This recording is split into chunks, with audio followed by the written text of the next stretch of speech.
Coming at you again from the air-conditioned vehicle. Welcome to Coffee Moments with Genesis. So now we're at where Jacob and family return back to his father Isaac and his brother Esau. Because it's after the whole Rachel, Leah, Laban, and Jacob episodes. It could be the stuff of a daytime drama. And he heard the words of Laban's son saying, Jacob has taken away all that was our father's, and of that which was our father's, he's gotten all this wealth. And Jacob beheld the countenance of Laban. In other words, he looked at the look on Laban's face. And it was not toward him as before. In other words, he was looking at him and it wasn't in a favorable light. Like, what can you do for me? I like you because you're benefiting me. Now, you're not going to benefit me. So his look was not very good. It was dangerous. And the Lord said to Jacob, return to the land of your fathers and to your kinfolk, and I shall be with you. So Jacob sent for Rachel and Leah and called them to the field to where he was with the flocks and said to them, I see your father's countenance, the way he views me, is not toward me. In other words, he doesn't favor me anymore as he did before. But the God of my father has been with me. And you know that I have served your father with all my power. And your father has deceived me and changed my wages 10 times, but God did not allow him to hurt me. If he would say, the speckled will be your wages, then the whole flock bore speckled. And if he would say, the ring streak will be your pay, then the whole flock bore ring streak.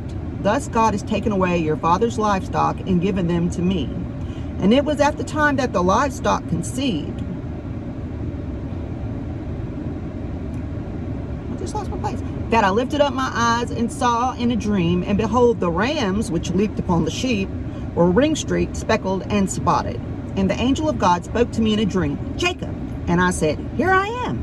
And he said, lift up your eyes and see all the rams which leap upon the flock are ring-streaked, speckled, and spotted. For I have seen all that Laban has done to you.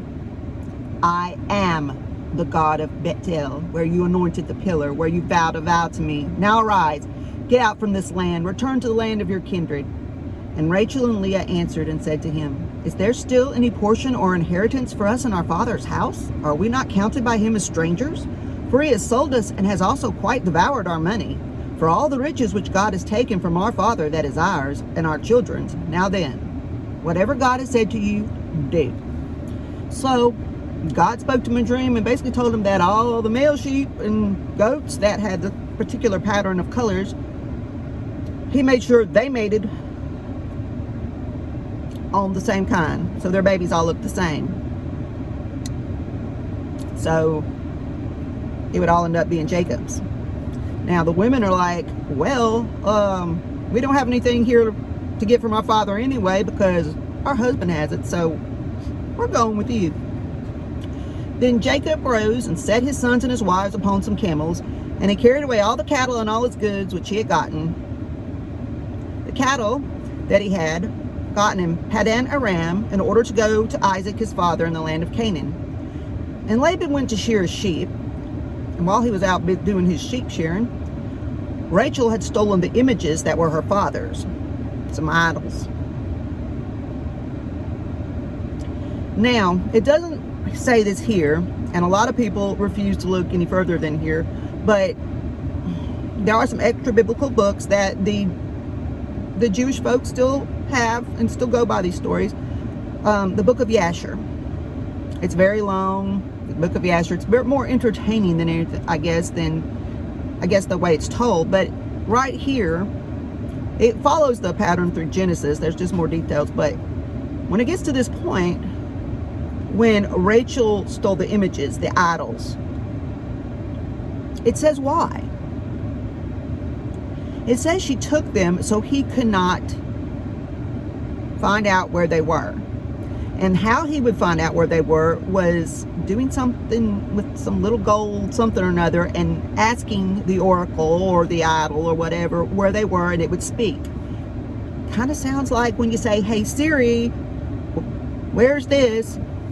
Just a little odd, especially from an ancient text.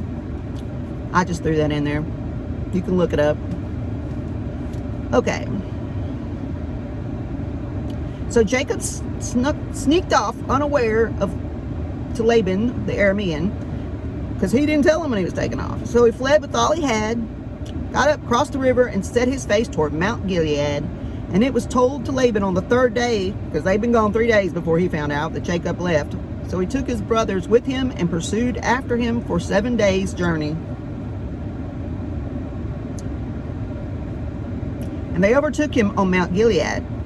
God came to Laban the Aramean in a dream by night and said to him, "Take heed that you do not speak either good or bad to Jacob." I'm going to stop here for a moment. There's some footnotes. Whenever God commanded Jacob to leave, it says Jacob is commanded to leave by the Anarchy. See the Anarchy in the glossary. Alright, glossary. I'm guessing this is the glossary. Okay. I need to go back a little more in this glossary. Now, I may be pronouncing the word right. They don't have the phonetics here. But, am I spelling this right? A-N-O. A-N-O is not in this glossary. Oh, Hebrew names.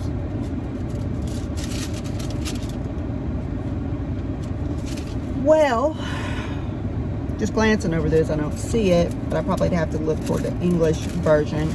But being that it's referenced in verse 13, this word Anarchy is where they put in bold print, I am the God of Bethel. So anyway, the other verse 19 about Rachel stealing the idol. This is said to be an attempt by Rachel to put an end to Laban's idol worship. I don't think so. They're in the middle of trying to get their rear ends out of there with all their stuff. Why would she stop to try to stop his idol worship if he had enough things? No, that's just a supposition. But based on the book of Yasher, she took it so he couldn't divinate from it to where they'd gone. Makes a lot more sense in them trying to get away. Gilead is east of the Jordan River, extending east to the south of the Sea of Galilee. The exact location of Mount Gilead is not known, according to this here. All right, back to the story. Then Laban caught up with Jacob. Now Jacob had pitched his tent on the mountain, and Laban pitched with his brothers on Mount Gilead. Laban said to Jacob, "What have you done? You've stolen away from me, like just sneaked off when I wasn't even aware, and carried off my daughters like captives taken with the sword. Why did you flee so secretly away? And didn't bother to tell me. I could have sent you away with mirth and with songs, tambourines, and harps." In other words, I could give you a big old party and a fond farewell, but that's not what he would have done. "And you did not allow me to kiss my sons and my daughters." In other words, Leah, Rachel, and all his grandkids. "You've done foolishly in so doing. It is in the power of my hand to do you harm, but the God of your father spoke to me last night, saying, 'Take care that you do not speak to Jacob, either good or bad.' And now, though you have gone because you very much long after your father's house, why have you stolen my gods?" And Jacob answered him, "Because I was afraid, for I said, perhaps you would take your daughters from me by force." And he probably would have. "With whomever you find your gods, let him not live. Discern for yourself in the presence of our brothers what is yours with me, and take what is yours." For Jacob didn't know that Rachel had stolen them. And Laban went to Jacob's tent, then into Leah's tent, and into the two maidservants' tents, but he didn't find them. Then when he went out of Leah's tent and went into Rachel's tent. Now Rachel had taken the images, those little idols, and put them in the camel saddle and sat on them. Laban searched the whole tent but didn't find them, and she told her father, "Let it not displease you that I can't rise up before you, for the custom of women is upon me." It was that time of the month, and there was a lot of things involved with that, especially there is now, but in that time, you stayed kind of away from the woman. Probably for their safety too, but just for a whole lot of other reasons. Okay. So he searched the whole thing around her and didn't find the images. Jacob was very angry and got and argued with Laban. What is my transgression? What is my sin that you have so hotly pursued after me? Now that you've searched all my stuff, what have you found of all your household? Anything that belongs in it? No. Set it here before my brothers. Set it here. Set it right here if you found it. So they may judge between us both. These 20 years I have been with you. Your ewes and your she-goats have never miscarried. I have not eaten any of the rams of your flock. That which was torn from beast I didn't bring to you. I bore the loss of it. Of my hand did you require it, whether stolen by day or stolen by night. Thus I was, in the day the drought consumed me, and the frost by night, and my sleep departed from my eyes. I have thus been 20 years in your house, served you for 14 for your 2 daughters, 6 years for the cattle, and you have changed my wages 10 times, except the God of my father, the God of Abraham, and the fear of Isaac have been with me. Surely you would have sent me away now empty. God has seen my affliction and the labor of my hands, and he judged last night. So Laban answered him, these daughters are my daughters, and these children are my children, and these cattle are my cattle, and all that you see is mine. What can I do this day to these, my daughters, or to their children whom they've borne? Now, come, let us make a covenant. I and you, let it be a witness between you and me. And Jacob took a stone and set it up like a pillar. And he said to Laban's brothers, gather stones. And they took the stones, made a heap, then they ate there upon the heap. Laban called it Jegar Sahudakduta, but Jacob called it Galeed. And Laban said, this heap is a witness between me and you this day. Therefore the name of it was called Galeed and Mizpah, for he said, the Lord watch between me and you, even when we are absent from one another. If you will afflict my daughters, or if you will take other wives besides my daughters, no man is with us. See, God is witness between me and you. And Laban said to Jacob, behold this heap, and behold this pillar, which I've cast between me and you. This heap is a witness, and thus this pillar is a witness, that I shall not pass over this heap to you, and that you will not pass over this heap and this pillar to me for harm. The God of Abraham and the God of Nahor judge between us, the God of their father. And Jacob swore by the fear of his father Isaac. Then Jacob offered a sacrifice on the mountain and called Laban's brothers to eat bread. And they ate bread and tarried all night on the mountain. And early in the morning Laban rose up, kissed his sons and daughters, grandkids, all them, blessed them. Laban departed and went back home. Jacob went on his way, and the angels of God met him. And when Jacob saw them, he said, this is God's camp. And he called the name of that place Mahanaim. Pretty intense story there. About the name of this pillar, all these names they gave for it. But they gave it the same name. Laban in Aramaic, Jacob in Hebrew. It means the heap is a witness. The Hebrew word is mitzvah, meaning watchtower. And there's all those necklaces, especially back in the late 70s, early 80s, the mitzvah necklaces the boyfriend and girlfriend would keep.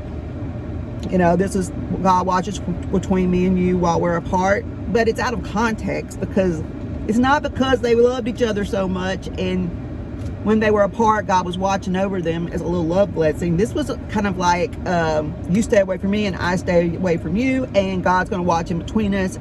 He'll watch out for us, but he's going to watch in between us, because we're not going to go back in each other's space.